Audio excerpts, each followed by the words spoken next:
Previously on Two Guys Take on Real Estate.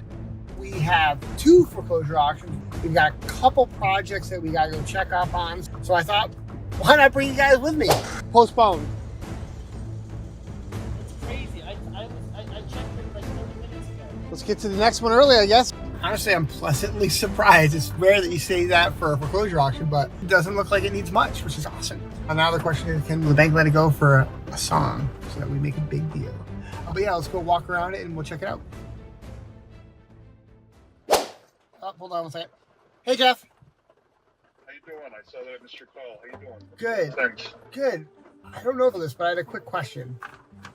I'm going to a foreclosure auction, and there's solar panels on it that happened after the mortgage. Do those get wiped away? Because I pulled the note from the Registry of Deeds, and it says that if you don't transfer it within 30 days, that they're going to charge you X per a kilowatt or whatever to remove it. But I don't know if they can, if it gets wiped away because of the foreclosure auction. I don't know the answer. That's really interesting. Now you've got these panels on your roof. Like, what happens then from a functional standpoint? That's an interesting thing. I haven't seen that yet. Is it residential or commercial level? Residential. Well, I think in either case, we know that the mortgage wipes out any inferior liens. Everything else is subordinate to the mortgage. So, yeah, it's kind of interesting. That I haven't seen before. I presume we'll probably see more and more of it. I agree. Foreclosures are obviously going up significantly, and since 2010, the solar installation business has increased substantially as well. So, something we'll see more and more. I agree. But, yeah. Awesome. So go buy the house and let's figure out where it is. All right. Where the store is. Sounds good. We'll do. But I think we wipe it out. Okay. How you doing, guys? Now that you're here, not good. The mortgage you wish to open, $134,151.81. I'm looking for 135. 135? 140. Can I get 145? 145. 145. How about 150? 150 right here. 150. How about 160? 160. 170. 170? I'm at 170. Looking for 175? 175. 175. The bank bids 176. 185. 185. All right, the bank bids 186. All right. 190. 190? The bank bids 198. 200 is where? I have 198 once. 200. 200? The bank bids 206. 207. The bank is out. So your highest bidder right now. 207 going once. 207 going twice. Sold. 207. Hello? Range bid 207. 207. Who bought that one? This newer guy I've never seen before. His name's I think it was Ben or something. Yeah. Well, we knew his name and number. Yep. Yeah. So Jacob bid Doug, I guess, bought and whatnot. They can see her in the window. She's just smashing the whole place up, the walls, whatever. She's just friggin' destroying it. That's crazy. Wow. Yep. So there's no way that you're gonna sit there and say you had insurance on the place. Right. And then if you did say if you get insurance anyways and say, well, as far as it happened after, then there's no proof the condition it was in before you bought it. So Right. It's just kind of like what we went through Oh. not Marlboro, right? Yeah. Marlboro, Connecticut. Yep. Wow. That's crazy. Yeah. Well, jeez. Yep. Did they call the police or no? Well, Russell called me and said, "Hey, what's this guy do?" I said, "Well, I'd be calling the police because you need to get her under control, or she'll be stealing everything out of there and doing all kinds of stuff. You need to get her under control right now to say, listen, you cause any more damage to this house, we're going to arrest you. Right. Yep. Because right now, she could still say, well, you, it's my house. And it is.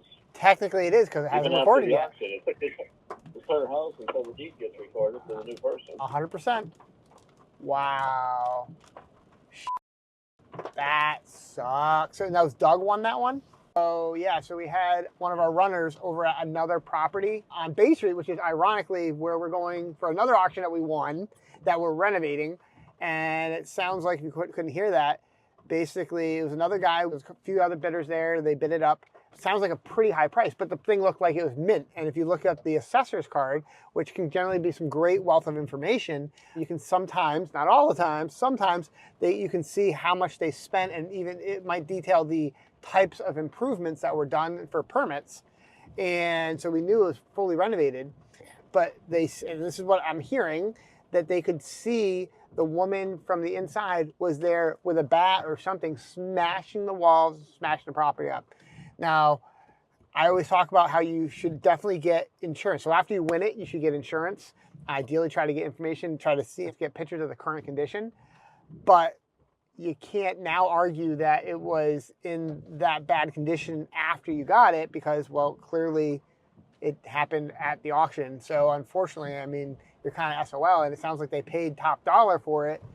I don't know. I think there's slim margins for them to make a profit now that they're going to have to fix everything up. Hopefully they can get the police out there, even though technically she's still the owner, because it's the prior owner, we're assuming it was the person inside, they are still the owner until the deed is recorded. So that's typically about 30 days after the auction. So they don't really have a leg to stand on, but maybe they can kind of play the card, a little poker, bring the police there and just say, hey, I just won the auction, show the paperwork, and maybe that will hopefully help her do the right thing by not destroying the house. But, we didn't win it, so I wish him all the luck. Doug, good luck, buddy. Okay, so that auction, we were hopeful for it, but it was a range bid, so it was already kind of like, and if you've seen any of our other videos on here, whether they be our shorts or our long form, we talk about a little about range bids. I don't understand exactly why the bank chooses to do a range bid. I think it's that they're hoping to drum up bidders bidding against each other and get into the frenzy of it and overbid or overpay. But they start at a low number and they have a number that you have to reach, a reserve number they have to reach, and they won't basically let it go for less than that. And they often won't tell you at the beginning, which is frustrating. And unfortunately, it's not the auctioneer's fault that they're just doing their job. So the range bid was kind of on the lower side in the 130 something. And the thing is, it was even what was odd, it's a range bid that even had cents on it. I don't know, it was like 134 and 32 cents or whatever. If you're going to do a range bid, just 134, just give the even number. Why even waste everyone? What? I don't understand where they get that number out of their head.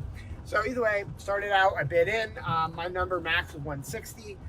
Based on what information we did have. We did pull the assessor's card on this one, like we were talking about that other auction, and we were able to get a little bit of information. Back in 2018, there were permits pulled for some work to be done. We had an amount, but it didn't detail what was done. So could have been the siding, could have been the windows, could have been the roof. I was hoping there was some more stuff on the inside, but we didn't really have. So we kind of factored in a $40,000 budget for the rehab inside, assuming it needed updating. But it might have been needed nothing. And then honestly, if I hadn't known that, I would have upped my bid a bit more. So we tapped out at 160. A couple of the other investors went into the 170s. And one investor, I'm a little shocked, but hey, if you've been there, maybe he knows something we don't know. Maybe he got in there somehow and found that it's in great condition. But paying 207, so the bank's number was 206. They tapped out at their reserve, and then so the bidder just went over $1,000 over, and he won it.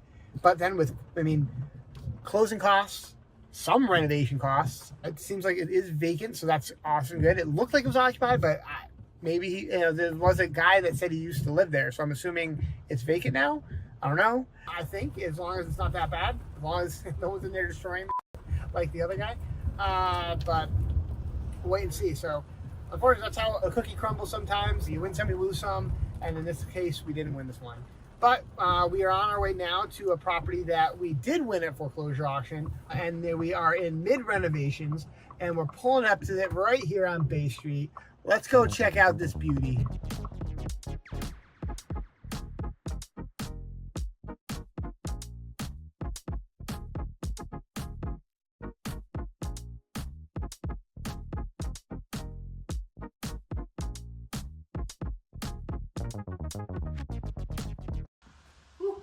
So, I've been here before. yeah, you have. I remember the black room. I think they got the breaker off because they're working and stuff. But we're gonna go over this with basically kind of beadboard. Kind of go over it and make it look nice and paint it because this is, no matter how we sand this, either go over it with 1/4-inch drywall. It's just gonna always be bumpy and look textured. So we're gonna basically go over it and paint it. I think it'll still look really nice. We're gonna do that with this other room as well, so it matches. Because this had crappy paneling, and so you can see all the plaster. Building a new closet here, fixing some stuff up. The big thing with the bathroom. Okay, so we're on Bay Street. This is a property that we wanted for foreclosure auction that was occupied. And when we won it, there was a host of code violations. And I don't know about your town, but one of the things, part of the due diligence you can do is you can either call code enforcement or the health department, whatever it is in your city or town, and maybe they even have an online database where you can see if there's any open violations. This way, these are things you're gonna have to get corrected. In this case, we also had to you can go to court to have the court basically be part of the case so that they knew that we were taking over and they're in charge now and we will correct the violations so that they didn't fine us. So that was one of the things we had to do in this case. They had a makeshift kitchen that was leaking all over the place. They had gutted the bathroom to the most part. They didn't even really have a fully functional shower. That was one of the violations. They didn't pull a permit off the porch they built on the back. The bulkhead was shot. I mean, when I say shot, it was just leaking inside. And these people were living here. And these were the former owners. Now, I don't have any video on it, but I did talk to the neighbor. And he was telling me how the gentleman was a war vet. So, and he, unfortunately, after coming back, he married someone that I guess wasn't good for him. And this is the story that I heard. And it all went downhill after that. And essentially, he went from being a very muscular person to being scrawny and addicted to drugs. And I think that all was just a downhill spiral. He was, when we got here, him and a few other people that were here, they definitely looked in need of help. So we did try to work with them and try to get them into some program that they could hopefully find the help that they need. And eventually they vacated peaceful terms as best as possible. And now we're here renovating the property, bringing it up to code, clearing the code violations, but also doing a full renovation so this house can be put back up on the market and someone can call this their home again. So, we had to basically frame down the ceiling. We've got basically here, we're adding a 3rd bedroom. This was just a 2-bedroom, 1 bath. We're making a 3-1. It had a very large living room, so we were able to kind of cut that up a little bit and restructure the framing. We are redoing the bathroom here. We're gonna tile it off. It's got a tub set. We're gonna bring up the shower valve here. It's not a huge bathroom, but we're kind of making it the best we can with what we've got. And then, like I was saying here, they did some weird knockdown on this plaster. These are all plaster walls. We're just gonna go over it with basically a beadboard, kind of make it, look really modernish, and then kind of, paint it and kind of go with that to limit the work. Because the other thing is, we could rip off the baseboards, we could throw on 1/4-inch drywall, put new baseboards up, and then tape, mud, paint, all that stuff. I think we're gonna just kind of get in, get out here, just to keep the cost where we need it to be. We've already done the roof. We had to also do the heating system. The garage sill plate is shot, so we gotta fix that. And we're just kind of, there's a lot more termite damage than we could have expected. There's, in the basement, we had to replace a lot of the floor joists. We had to replace a lot of the sill, all this other stuff to get it so it was safe. And it's gonna come up on home inspection anyway. So it was a cost that I could not foresee when I'm outside bidding it at foreclosure auction, but this is why you overbid and overestimate. And so we're just trying to kind of manage the project to keep our costs relatively in line. And there, we put new windows in. We're going to be updating all the electrical. And then this room, we're framing in the closet. We're going to go back with the same, so that basically the bedrooms match. We'll go the same kind of paneling on the wall or the base of the beadboard. And I think it will look really nice, more modern look to it. We're redoing the kitchen. So the kitchen layout was really weird. They had the fridge here, and then they had the stove here. So you got the fridge kind of coming this way. Actually, I think it was facing this way, which is odd. And then you got the stove facing this way. And then you have the kitchen and the sink underneath the window with the plywood's over right now.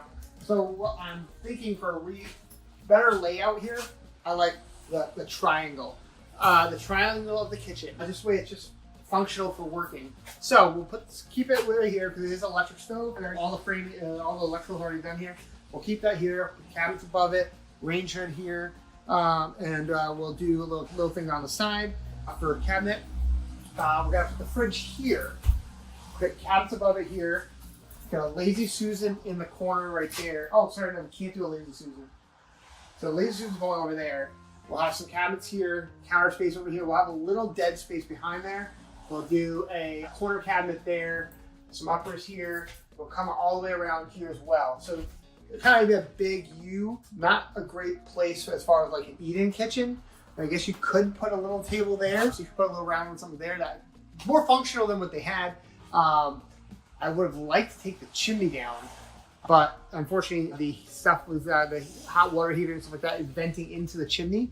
So it was either leave the chimney up or take it down, which would have cost quite a bit. It's quite a bit of demo. I would have gained a little bit of space, but it wouldn't have still helped that much. It would have been a little help. But then you also have the basement door right there and stairs, so you can't really block that. So I think this is going to be the optimal use of the space, and I think it will still be a nice kitchen for someone when it's all done. So I'm pretty excited about that. So let's keep you downstairs. Show you the work we're doing down here. So here we go. We're going to be updating the drainage. As you can see, we had our amazing HVAC guy, Barry, redoing all the ductwork. We ripped it all out, put up new, insulated it, code, and he's kind of running all new runs and returns.